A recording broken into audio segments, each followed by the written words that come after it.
Hello everyone, आपका हमारे YouTube channel exam forum में बहुत बहुत स्वागत है। आज के इस वीडियो में हम डिस्कस करेंगे 9 जून 2020 के करंट अफेयर के क्वेश्चंस।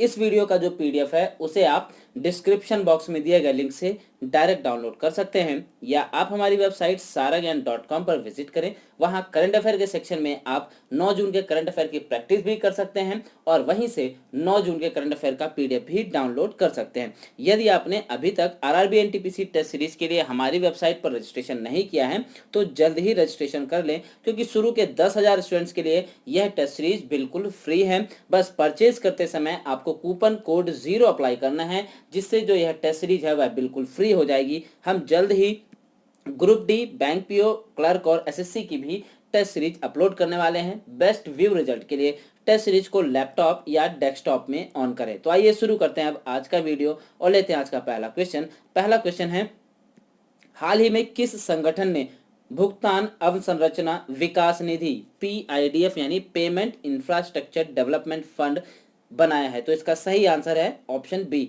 यानी आरबीआई ने भुगतान अवसंरचना विकास निधि पीआईडीएफ यानी पेमेंट इंफ्रास्ट्रक्चर डेवलपमेंट फंड बनाया है। बात कर लेते हैं यहाँ पे जो और भी ऑप्शन दिए हैं उनके बारे में।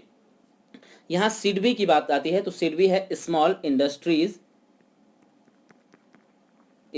Industries development bank of India. ये आपको याद रखना है। इसका हेडक्वार्टर जो कहाँ पर है वह है लखनऊ में। दूसरा नंबर है, आपको यह भी याद रखना है सीएबी के बारे में, तो security exchange board of India, जिसका हेडक्वार्टर मुंबई में है। एचडीएफसी से आपको याद रखना है, यह भारत का सबसे बड़ा प्राइवेट सेक्टर बैंक है, जिसका हेडक्वार्टर कहाँ पर है? इसका भी हेडक्वार्टर है मुंबई में।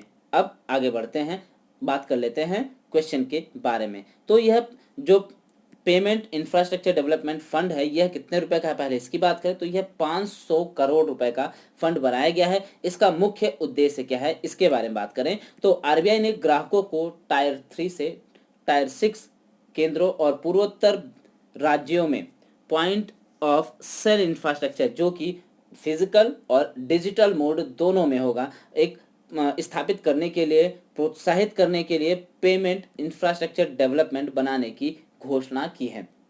आपको यहां से याद रखना है। अब बात करते हैं आरबीआई की, तो reserve bank of India full form है, यानी भारतीय रिजर्व बैंक, और इसकी स्थापना 1 अप्रैल 1935 को की गई थी। इसका राष्ट्रीयकरण किया गया 1 जनवरी 1949 को। इसका हेडक्वार्टर मुंबई में है। इसके गवर्नर की बात करें तो है शक्तिकांत दास, जो कि 25वें गवर्नर हैं। शक्तिकांत दास से आपको याद रखना है कि इन्हें सेंट्रल बैंकर ऑफ ईयर 2020 का एशिया पैसिफिक अवार्ड दिया गया है। साथ ही आपको कुछ पॉइंट और याद रखने हैं यहाँ से, जो कि बहुत इंपॉर्टेंट है। क्वेश्चन में कई बार पूछा गया है कि पहले गवर्नर कौन थे आरबीआई के, तो इसका सही आंसर होगा ऑसबर्न स्मिथ, जो कि ब्रिटिश थे। दूसरा, आपसे यह भी क्वेश्चन पूछा जाता है कि पहले भारतीय कौन थे जो कि भारत आरबीआई के गवर्नर बने, तो इसका सही आंसर होगा सीडी देशमुख। आगे बढ़ते हैं, अब लेते हैं अगला क्वेश्चन। अगला क्वेश्चन है, हाल ही में G20 समूह ने कोविड-19 महामारी के लिए कितनी सहायता राशि देने की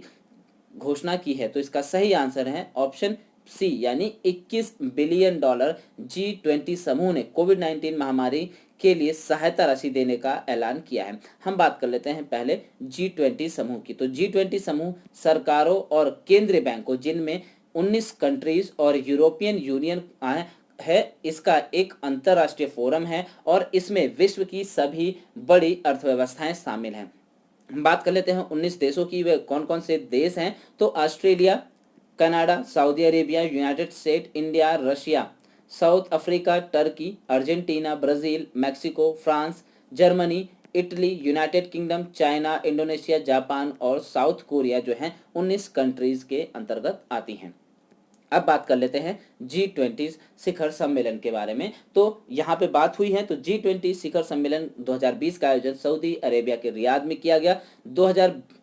21 का जो G20 शिखर सम्मेलन है उसका आयोजन किया जाएगा इटली के बारी में। 2022 के जो G20 शिखर सम्मेलन है इनका आयोजन भारत के नई दिल्ली में किया जाएगा। अब आपको कंफ्यूज नहीं होना है G20 और G7 में। G20 के बारे में बात हो गई, अब G7 आपको याद रखना है कि यह 7 देशों का, या कह सकते हैं 7 बड़ी अर्थव्यवस्थाओं का एक संगठन है जिसमें Canada, France, Germany, Italy, Japan, United kingdom और यूनाइटेड स्टेट आते हैं। तो आपको याद रखना है। अब हम बात कर लेते हैं कुछ ऐसे संगठनों की, ऐसे ऑर्गेनाइजेशंस की जिनका भारत मेंबर है। तो यहाँ पे है यूनाइटेड नेशंस, यूएन है। नेम की बात करें तो नॉन अलाइंड मूवमेंट, गुट निरपेक्ष आंदोलन, SAARC, South Asian Association for Regional Cooperation. आपको कमेंट बॉक्स में सार्क का हेड ऑफिस कमेंट करके बताना है, साथ ही बताना है कि इसके अध्यक्ष कौन है। नेक्स्ट है ब्रिक्स, यानी Brazil, Russia, India, China, south Africa. Next है एससीओ, यानी संघाई कोऑपरेशन ऑर्गेनाइजेशन। G20 की बात करें तो यह 20 मेजर इकोनॉमिक कॉमनवेल्थ नेशंस का एक ग्रुप है। एपेक की बात करें तो Asia Pacific economic corporation. FATF financial action task force. MTCR missile technology control regime. दूसरा आता है वासिनार ग्रुप, और जो लास्ट है वह है बिम्स्टेक, यानी the Bay of Bengal Initiative for Multi Sectoral Technical and Economic Cooperation. आपको याद रखना है। अब आपको यह भी याद रखना है कि भारत किन संगठनों का मेंबर नहीं है। तो जिसमें है इंपॉर्टेंट UNSC, यानी United Nations Security Council, NSG nuclear supplier groups, NATO North Atlantic Treaty Organisation, ASEAN countries और G7 ग्रुप्स। तो आपको याद रखने यहाँ से आगे बढ़ते हैं। अगला क्वेश्चन है हर साल विश्व महासागर दिवस यानी वर्ल्ड ओशन डे कब मनाया जाता है? इसका सही आंसर है ऑप्शन बी, यानी 8 जून को हर साल विश्व महासागर दिवस मनाया जाता है। इस बार की जो थीम है विश्व महासागर दिवस की वह है इनोवेशंस फॉर सस्टेनेबल ओशंस, और इसका आयोजन IMO यानी इंटरनेशनल मैरीटाइम ऑर्गेनाइजेशन के द्वारा किया जाता है, यानी अंतरराष्ट्रीय समुद्री संगठन। इसका हेडक्वार्टर यूनाइटेड किंगडम के लंदन में है और इसकी स्थापना 1948 में की गई थी। अब आपको मई महीने के कुछ इंपॉर्टेंट डेज याद रखने हैं, जिनमें है विश्व दुग्ध दिवस 1 जून को मनाया गया, 3 जून को विश्व साइकिल दिवस मनाया गया, 5 जून को विश्व पर्यावरण दिवस मनाया गया और 7 जून को विश्व खाद्य सुरक्षा दिवस मनाया गया। तो आपके इतने पॉइंट याद रखने हैं। आगे बढ़ते हैं। अगला क्वेश्चन है हाल ही में जारी पर्यावरण प्रदर्शन सूचकांक में भारत की रैंक क्या है? तो इसका सही आंसर है ऑप्शन बी, 168वीं रैंक है भारत की हाल ही में जारी की गई पर्यावरण प्रदर्शन सूचकांक में। आपको इतने पॉइंट याद रखने हैं। साथ ही आपको यह भी याद रखना है कि इस लिस्ट में जो है भारत 180 देशों में से 168वीं स्थान पर है। साथ ही डेनमार्क की बात करें तो यह नंबर 1 पर है, या कह सकते हैं कि नंबर 1 पर कौन सी कंट्री है? तो डेनमार्क नंबर 1 पोजीशन पर है। यह जो इंडेक्स है इसे येल विश्वविद्यालय और विश्व आर्थिक मंच के सहयोग से जो है तैयार किया गया है। विश्व आर्थिक मंच की बात करें यानी वर्ल्ड इकोनॉमिक फोरम की, तो इसका हेडक्वार्टर है स्विट्जरलैंड के क्लोगनी में और इसके जो फाउंडर हैं वह है क्लाउस श्वाब। ठीक है, आगे बढ़ते हैं और लेते हैं अगला क्वेश्चन है हाल ही में किस देश ने आर्कटिक सर्कल में बड़े पैमाने पर तेल रिसाव के बाद आपातकाल की स्थिति घोषित की है? इसका सही आंसर है ऑप्शन ए, यानी रूस देश ने आर्कटिक सर्कल में बड़े पैमाने पर तेल रिसाव के बाद आपातकाल की स्थिति को घोषित किया है। आगे बढ़ते हैं। इसके बारे में याद रखिएगा कि रूस के सर्बिया क्षेत्र में आर्कटिक जो क्षेत्र है वहां पर अंबरनाया नदी जिसमें तेल का रिसाव हुआ है, और यह तेल कितना रिसाव हुआ है उसकी अगर हम बात करें तो 20,000 टन डीजल फैल गया है, जिसकी कारण नदी की जो सतह है वह गहरी लाल रंग की हो गई है। इस वजह से रूस ने जो है आपातकाल की स्थिति घोषित कर दी है। अब बात करते हैं रूस से जुड़े कुछ इंपॉर्टेंट पॉइंट्स की। याद रखिएगा रूस की राजधानी मॉस्को है, यहाँ के राष्ट्रपति व्लादिमीर पुतिन है, यहाँ की करेंसी रूबल है और रूस के राष्ट्रपति का कार्यकाल 6 साल का होता है। इसी प्रकार से आपको कुछ और पॉइंट याद रखने हैं, जैसे भारत, नेपाल, पाकिस्तान, बांग्लादेश, श्रीलंका, यहाँ के जो राष्ट्रपति हैं इनका कार्यकाल 5 साल का होता है, और जो अमेरिका के राष्ट्रपति हैं उनका कार्यकाल कितना? 4 साल का होता है। अब आपको एक पॉइंट और याद रखना है, चाइना की बात अगर की जाए तो चाइना के राष्ट्रपति का कार्यकाल कितना होता है? अनंत, मतलब इनफाइनाइट, जब तक चाहे वो तब तक रह सकते हैं। आगे बात करते हैं अगले पॉइंट की। तो रूस के राष्ट्रपति कहाँ रहते हैं, यानी इनका जो ऑफिशियल रेजिडेंट है उसकी अगर हम बात करें तो रेड स्क्वायर। याद रखिएगा, रूस के राष्ट्रपति का जो ऑफिशियल रेजिडेंट है वह है रेड स्क्वायर। दूसरा, अगर हम भारत के राष्ट्रपति की बात करें इसी प्रकार, तो कहाँ पर है? राष्ट्रपति भवन। आपको यह भी याद रखना है, राष्ट्रपति भवन पे भारत के राष्ट्रपति रहते हैं, यानी ऑफिशियल रेजिडेंट है राष्ट्रपति भवन। अमेरिका के राष्ट्रपति का कहाँ पर है? वह है व्हाइट हाउस, याद रखिएगा। Sorry, white house. और जो ब्रिटेन के जो प्रधानमंत्री है उनका कहाँ है? 10 डाउनिंग स्ट्रीट। ये पॉइंट आपको क्लियर याद होने चाहिए। अब बात करते हैं कुछ और पॉइंट्स की। तो रशिया की जो स्पेस एजेंसी है उसका नाम है रॉसकॉस्मोस, और रशिया की जो पार्लियामेंट है उसका नाम है डूमा।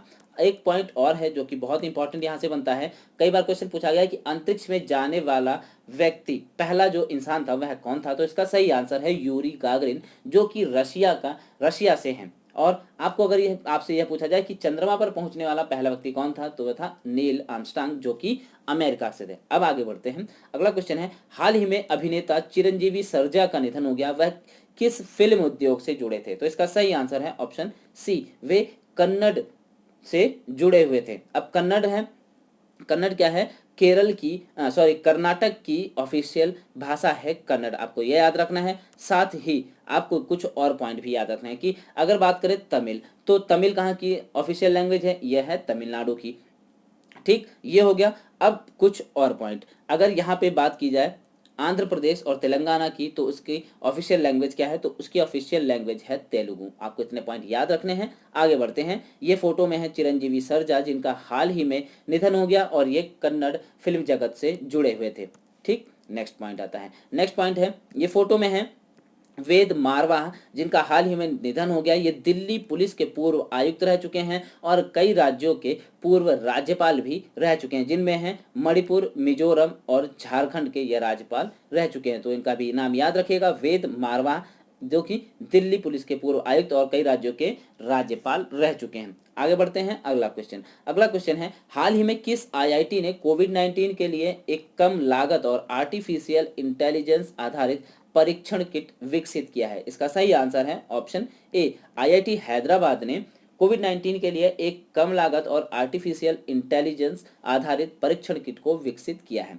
बात करते हैं तेलंगाना की, यानी कि तेलंगाना की बात क्यों हो रही है? क्यों? क्योंकि हैदराबाद जो है तेलंगाना की राजधानी है, और यह दक्कन के पठार पर मूसी नदी के तट पर स्थित है। हम आपको नदी का नाम इसलिए बता रहे हैं क्योंकि कई बार क्वेश्चन पूछा गया है कि तेलंगाना किस नदी के तट पर स्थित है, तो यहाँ से आपको क्लियर हो जाएगा, तेलंगाना जो है मूसी नदी के तट पर स्थित है। साथ ही कुछ और पॉइंट याद रखने, जैसे हैदराबाद के कई सारे नाम भी हैं। हैदराबाद के क्या है? कई सारे नाम हैं जो निकनेम से नाम से जाने जाते हैं, जैसे hitech city, city of pearls, city of Nizams, और वर्ल्ड कैपिटल ऑफ बिरयानी भी हैदराबाद को कहा जाता है। अब हम कुछ पॉइंट्स की बात कर लेते हैं। आपको हैदराबाद के 3 चीज़ों के नाम याद रखने हैं, जैसे हुसैन सागर झील, सालार जंग संग्रहालय और चार मीनार, जो कि हैदराबाद में, लेकिन कंफ्यूज नहीं होना है दिल्ली की कुतुब मीनार से, क्योंकि कुतुब मीनार दिल्ली में है जबकि हैदराबाद में चार मीनार है। अब बात करते हैं अगर चार मीनार की, तो इसे बनवाया था मोहम्मद कुली कुतुब शाह ने। और कुतुब मीनार को किसने बनवाया था? तो कुतुब मीनार को बनवाया था कुतुबुद्दीन ऐबक और इल्तुतमिश ने। दो लोगों ने मिलकर क्यों बनवाया? जब इसका निर्माण कार्य शुरू किया गया था तो जो कुतुबुद्दीन ऐबक थे, इन्होंने इसका निर्माण कार्य शुरू किया था, लेकिन निर्माण कार्य के दौरान में ही इनकी मृत्यु हो गई थी, और इल्तुतमिश जो कि इनके दामाद थे, उन्होंने इसे कंप्लीट कराया था। आगे याद रखिएगा। अब बढ़ते हैं आगे। अगला क्वेश्चन है, हाल ही में दिल्ली सरकार के स्वास्थ्य और परिवार कल्याण विभाग के प्रमुख सचिव के रूप में किसे नियुक्त किया गया है? इसका सही आंसर है ऑप्शन डी, विक्रम देव दत्त को दिल्ली सरकार के स्वास्थ्य और परिवार कल्याण विभाग के प्रमुख सचिव के रूप में नियुक्त किया गया है। ये फोटो में है विक्रम देव दत्त। ठीक है। अब आपको एक पॉइंट और याद रखना है कि सचिव किसे कहते हैं। कई बार हमने आपको बताया है कि किसी भी मंत्रालय में, किसी भी डिपार्टमेंट में सबसे जो वरिष्ठ आईएएस अधिकारी होता है, उसे उस डिपार्टमेंट का, उस मंत्रालय का जो है सचिव कहा जाता है। जैसे आपको 5 इंपॉर्टेंट जो कैबिनेट जो सेक्रेटरी हैं उनके नाम याद रखने हैं। जैसे कैबिनेट सचिव की अगर हम बात करें तो राजीव गौबा, विदेश सचिव की बात करें हर्षवर्धन श्रृंगला, वित्त सचिव की अगर हम बात करें तो अजय भूषण पांडे, गृह सचिव की बात करें यानी होम सेक्रेटरी अजय कुमार भल्ला, और रक्षा सचिव की बात करें तो अजय कुमार यहाँ पर याद रखिएगा। आगे बढ़ते हैं, अगला क्वेश्चन। हाल ही में मोनिका कपिल मोहता को किस देश में भारत के अगले राजदूत के रूप में नियुक्त किया गया है? इसका सही आंसर है ऑप्शन बी यानी कि स्विट्जरलैंड में मोनिका कपिल मोहता को भारत के अगले राजदूत के रूप में नियुक्त किया गया है। यह फोटो में है मोनिका कपिल मोहता, जिन्हें स्विट्जरलैंड में भारत के अगले राजदूत के रूप में नियुक्त किया गया था। इससे पहले ये स्वीडन में भारत की राजदूत के रूप में थी, कार्यरत थी। अब बात करें हम स्विट्जरलैंड की, तो स्विट्जरलैंड की राजधानी बर्न है, यहाँ की करेंसी है स्विस फ्रैंक। अब आपको कुछ और जो अपॉइंटमेंट्स हुए हैं, नियुक्तियां हुई हैं राजदूत की या उच्चायुक्त यानी एम्बेसडर और हाई कमिश्नर की, तो उनके नाम याद रखें। जैसे फिनलैंड में हाल ही में भारत के अगले राजदूत के रूप में रवीश कुमार को नियुक्त किया गया। गायत्री आई कुमार को यूनाइटेड किंगडम में भारत के अगले उच्चायुक्त के रूप में नियुक्त किया गया। सुशील कुमार सिंघल को पपुआ न्यूगिनी में भारत के अगले उच्चायुक्त यानी हाई कमिश्नर के रूप में नियुक्त किया गया। और विश्व व्यापार संगठन WTO में भारत के राजदूत और स्थायी प्रतिनिधि के रूप में ब्रजेंद्र नवनीत को नियुक्त किया गया। और विश्व बैंक के कार्यकारी निदेशक का सीनियर एडवाइजर राजीव टोपनो को नियुक्त किया गया है। तो आपको इतने पॉइंट याद रखने हैं। बढ़ते हैं आगे, अगला क्वेश्चन है, हाल ही में भारत का पहला ऑनलाइन कचरा प्रबंधन मंच किस राज्य सरकार द्वारा शुरू किया गया है? तो इसका सही आंसर है ऑप्शन ए यानी आंध्र प्रदेश सरकार के द्वारा जो है भारत का पहला ऑनलाइन कचरा प्रबंधन मंच शुरू किया गया है। आपको ये पॉइंट याद रखने हैं। आगे बढ़ते हैं, आगे आपको आंध्र प्रदेश के बारे में बात करते हैं। तो आंध्र प्रदेश के मुख्यमंत्री हैं YSR जगनमोहन रेड्डी, यहाँ के राज्यपाल है विश्व भूषण हरिश्चंद्र, और आंध्र प्रदेश ने 3 राजधानियां बनाने का प्रस्ताव पारित किया है, जिनमें है अमरावती विधायी राजधानी, विशाखापट्टनम कार्यकारी राजधानी, कुर्नूल है न्यायिक राजधानी। अब यहाँ की कुछ योजनाओं के नाम याद रखने हैं। तो यहाँ की योजनाओं के नाम याद करने का सबसे आसान तरीका है, आंध्र प्रदेश की योजनाओं का नाम याद करने का सबसे आसान तरीका है, अगर योजना के नाम में आपको मिल जाए YSR, ठीक है, अगर योजना के नाम में आपको YSR मिल जाए तो आप आंख बंद करके उस पर टिक कर दीजिएगा कि यह आंध्र प्रदेश की योजना है। जैसे कुछ योजनाओं के हम नाम याद करते हैं, जैसे YSR मत्स्य कारा भरोसा योजना, YSR वाहन मित्र योजना, YSR कांति वेलुगु स्कीम, YSR नवोदयम योजना, YSR कानून नेस्तम योजना, YSR नेत्रणा नेस्तम योजना, YSR पेंशन कनुका योजना, YSR अम्मा वोडी योजना, YSR आरोग्यश्री योजना, YSR रायथू भरोसा योजना स्कीम, और YSR नाडू नेडू प्रोग्राम। तो आपको ये पॉइंट याद रखने हैं, बहुत ही इंपॉर्टेंट है। और YSR जो है यह कहाँ से नाम आ रहा है? तो ये YSR है येदुगुड़ी संदिति राजशेखर रेड्डी, जो कि आंध्र प्रदेश के मुख्यमंत्री YSR जगनमोहन रेड्डी के पिताजी का नाम है। तो आपको यहाँ से क्लियर हो गया कि YSR अगर नाम आ रहा है तो आंध्र प्रदेश पे टिक करना है। अब है आपके लिए आज का प्रश्न, फोर्ब्स द्वारा जारी सबसे ज्यादा कमाई करने वाले सेलिब्रिटीज की सूची में शीर्ष पर कौन है? तो आपको अपने आंसर कमेंट बॉक्स में कमेंट पूरी डिटेल के साथ बताना है, जिससे क्लियर हो जाए। और यदि आपने अभी तक RRB NTPC की टेस्ट सीरीज के लिए रजिस्ट्रेशन नहीं किया तो जल्द रजिस्ट्रेशन करें। जो संख्या है 10,000 वहां तक पहुंचने ही वाली है। कूपन कोड 0 अप्लाई करें, टेस्ट सीरीज फ्री हो जाएगी। थैंक्स फॉर वॉचिंग, आपका दिन शुभ हो।